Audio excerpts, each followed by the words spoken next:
Private ബസ്സുകളെ സംബന്ധിച്ചൊരു വാക്കുകൂടി കഴിഞ്ഞ നിവേദനത്തിൽ പറഞ്ഞത് 6:30 മണി വരെയൊക്കെ പ്രൈവറ്റ് ബസ് ഉള്ളൂ, അത് കഴിഞ്ഞാൽ KSRTC തരണം. ഇതിനാണെന്നറിയാം, പ്രൈവറ്റ് ബസ്സിന്റെ ട്രിപ്പ് കട്ട് ചെയ്തിട്ട് അവിടെ ഇട്ട് കഴിയുമ്പോൾ പ്രൈവറ്റ് ബസ്സിന്റെ ഡ്രൈവറും കണ്ടക്ടർക്കും വീട്ടിൽ പോകണം. അതിന് നമ്മളെ KSRTCയുടെ വണ്ടി നട്ടത്തിൽ ഓടി കൊടുക്കണം. ആ പണി അങ്ങ് കൈ വെച്ചിരുന്നാൽ മതി. ഇവിടെ RTO നിൽപ്പുണ്ട്. ഞാൻ ഇവിടെ വെച്ച നിർദ്ദേശം എല്ലാ മോട്ടോർ വാഹന ഉദ്യോഗസ്ഥരെ ശ്രദ്ധിക്കുക. നാളെ മുതൽ എല്ലാ ബസ്സുകളും രാത്രി 10 മണി വരെയാണ് പെർമിറ്റ് എടുത്തിട്ടുള്ളെങ്കിൽ അതുവരെ ഓടിയിരിക്കണം. ഞാൻ നിങ്ങളോട് കോൺഫറൻസുകളിൽ പല പ്രാവശ്യം പറഞ്ഞിട്ടുണ്ട്. ഇനി അത് ഓടാൻ നിങ്ങൾ വിസമ്മതിച്ചാൽ, ഓടാൻ അനുവദിച്ചാൽ നിങ്ങളുടെ മേലിൽ ട്രാൻസ്പോർട്ട് കമ്മീഷണർ നേതൃത്വത്തിലുള്ള ഒരു സൂപ്പർ സ്പെഷ്യൽ സ്ക്വാഡുണ്ട്. ആ സ്ക്വാഡ് നേരെ റിപ്പോർട്ട് ചെയ്യുന്നത് മിനിസ്റ്ററോടാണ്. നിങ്ങൾ പിടിച്ചില്ലെങ്കിൽ അവർ വന്ന് പിടിക്കുമ്പോൾ വണ്ടിക്ക് ഫൈൻ കിട്ടുന്നതോടി നിങ്ങൾക്കും പണി കിട്ടും എന്നേ എനിക്ക് പറയാനുള്ളൂ. 2 കാര്യങ്ങളാണ് നടത്തുന്നത്. അതായത് വണ്ടിക്ക് ഫൈൻ കിട്ടും, പെർമിറ്റ് റദ്ദാക്കും. നാളെ മുതൽ ഈ ട്രിപ്പ് കട്ട് ചെയ്യുന്നുണ്ടെന്ന് പരിശോധിക്കാൻ സ്പെഷ്യൽ സ്ക്വാഡിനെ മൂവാറ്റുപുഴ RTOയുടെ നേതൃത്വത്തിൽ നിങ്ങൾ ഇറങ്ങിക്കൊള്ളണം. ആ സ്പെഷ്യൽ സ്ക്വാഡ് എറണാകുളം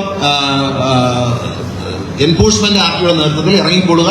നിങ്ങൾ പിടിക്കുക. ഓടാത്ത വണ്ടികളെ മുഴുവൻ പെർമിറ്റ് റദ്ദാക്കാൻ വേണ്ടി അടുത്ത RTO മീറ്റിംഗിൽ വെക്കണം. എത്ര പെർമിറ്റ് റദ്ദാക്കാൻ വെച്ചു എന്ന് എന്നെ നേരിട്ട് എൻ്റെ ഓഫീസിലേക്ക് അറിയിക്കണം എന്നീ അവസരത്തിൽ പൊതുസമ്മേളനത്തിൽ വെച്ച് നിങ്ങൾ നിർദ്ദേശിക്കുകയാണ്. ആ നിർദ്ദേശം കൃത്യമായി പാലിക്കുക. പരിശോധനയ്ക്ക് നിങ്ങളുടെ മേളിൽ, നിങ്ങൾ പരിശോധിച്ചില്ലെങ്കിൽ നിങ്ങളുടെ മേളിൽ പരിശോധിക്കുന്ന ഒരു ടീം വരുന്നുണ്ട്. ആ ടീം വരുമ്പോൾ ഏതെങ്കിലും വണ്ടി കട്ടയിൽ പോവുകയോ എയർ ഹോൺ ഉപയോഗിക്കുകയോ ചെയ്താൽ, എയർ ഹോൺ ബഹുമാനപ്പെട്ട ഹൈക്കോടതി വിധിയുണ്ട് എയർ ഹോൺ ഉപയോഗിക്കുന്നത്. കഴിഞ്ഞ ദിവസം ബഹുമാനപ്പെട്ട ഹൈക്കോടതിയിലെ ഒരു ജഡ്ജി തൃശ്ശൂരിൽ നിന്ന് അദ്ദേഹം യാത്ര ചെയ്ത് വരുമ്പോൾ, പാലക്കാട് നിന്ന് വരുമ്പോൾ അദ്ദേഹത്തിന്റെ വണ്ടിയുടെ തൊട്ട് പുറകിൽ കൊണ്ടുവച്ച് എയർ ഹോൺ അടിക്കണം. എന്താ അഹങ്കാരം എന്ന് ആലോചിക്കണം. ഹൈക്കോടതി ജഡ്ജിന്റെ വണ്ടിയുടെ പുറകിൽ കൊണ്ടുവച്ച് ഹോൺ അടിച്ച് കസറയാണ്. ഒടുവിൽ അദ്ദേഹം ഗവൺമെന്റ് പ്ലീഡറെ വിളിച്ച് വഴക്ക് പറഞ്ഞു. അങ്ങനെ ഞങ്ങൾ പരിശോധിച്ചപ്പോൾ വണ്ടികളിലെല്ലാം എയർ ഹോൺ ഇരിക്കുകയാണ്. കാസർഗോഡ് മുതൽ തൃശ്ശൂർ പാലക്കാട് വരെയുള്ള സ്ഥലങ്ങളിൽ ചെയ്തതുപോലെ കംപ്ലീറ്റ് എയർ ഹോണും അഴിച്ച് നശിപ്പിക്കണം, ഫൈൻ അടിച്ചു കൊടുക്കണം. ഏതെങ്കിലും വണ്ടിയിൽ എയർ ഹോൺ ഇരിക്കുന്ന കണ്ടാൽ, ഞാൻ മുമ്പേ പറഞ്ഞത് തന്നെയാണ് നടപടി, വണ്ടിക്കെതിരെ നടപടിയെടുക്കും. ആരാണോ പരിശോധിക്കാൻ വിമുഖത കാണിച്ച, പരിശോധിക്കുന്നതിൽ പരാജയപ്പെട്ട ഉദ്യോഗസ്ഥൻ, ആ ഉദ്യോഗസ്ഥന്റെ പേരിൽ ഡിപ്പാർട്ട്മെന്റിൽ നടപടി ഉണ്ടാകും. അതൊന്നും അനുവദനീയമല്ല. നിയമപരമായി ബഹുമാനപ്പെട്ട ഹൈക്കോടതി പറയുന്ന ഉത്തരവുകളെ കൃത്യമായി പാലിക്കണം. അത് ഗവൺമെന്റിന്റെ പോളിസിയാണ്. അക്കാര്യത്തിൽ യാതൊരു വിട്ടുവീഴ്ചയും, ബഹുമാനപ്പെട്ട ഹൈക്കോടതിയുടെ ഉത്തരവുകൾ പാലിക്കുന്നതിൽ യാതൊരു വിട്ടുവീഴ്ചയും ഗവൺമെന്റ് അനുവദിക്കത്തില്ല. അതിന് നിയമത്തെ അനുസരിക്കണം എന്നുള്ളത് വളരെ നിർബന്ധമാണ്. ഇപ്പം നമ്മളിവിടെ ഇരുന്നപ്പോൾ തന്നെ ഒരു കാഴ്ച, മാധ്യമങ്ങൾ അതിനെ എങ്ങനെ വളച്ചൊടിക്കുന്നതെന്ന് കരുതില്ല. ഞാനിവിടെ ഇരിക്കുമ്പോൾ ഒരു പ്രൈവറ്റ് ബസ് ബഹുമാനപ്പെട്ട MLA പ്രസംഗിച്ചുകൊണ്ടിരിക്കുന്നു. 15 വരുമെന്ന് അദ്ദേഹം വിചാരിച്ചു.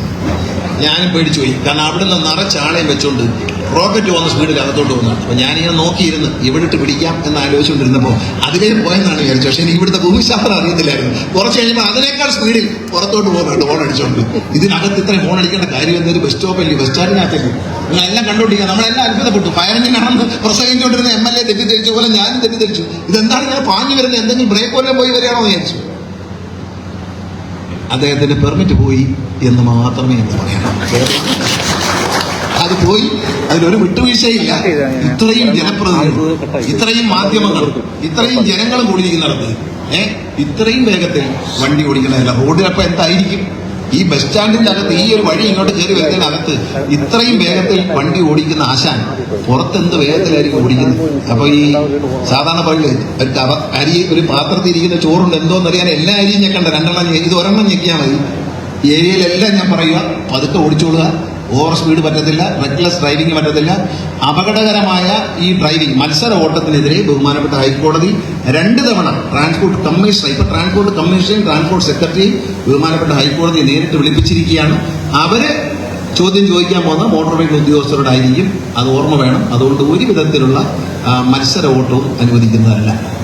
രാത്രി വണ്ടി ഓടണം, മത്സര ഓട്ടം പറ്റത്തില്ല, എയർ ഹോൺ പറ്റത്തില്ല. വളരെ യാത്രയ്ക്കാണ് വണ്ടി, അല്ലാതെ ആളുകളെ പഠിപ്പിക്കാനല്ലല്ലോ. ഈ പ്രൈവറ്റ് ബസ്സിൽ ഇരിക്കുന്ന യാത്രക്കാർ ജീവൻ പണയം വെച്ചല്ലേ ഇരിക്കുന്നു. KSRTC ഇപ്പൊ അഭിമാനത്തോടെ പറയാനാണ്, KSRTC ഇപ്പൊ കള്ളുപിടിച്ചോണ്ട് വണ്ടി ഓടിക്കാറില്ല.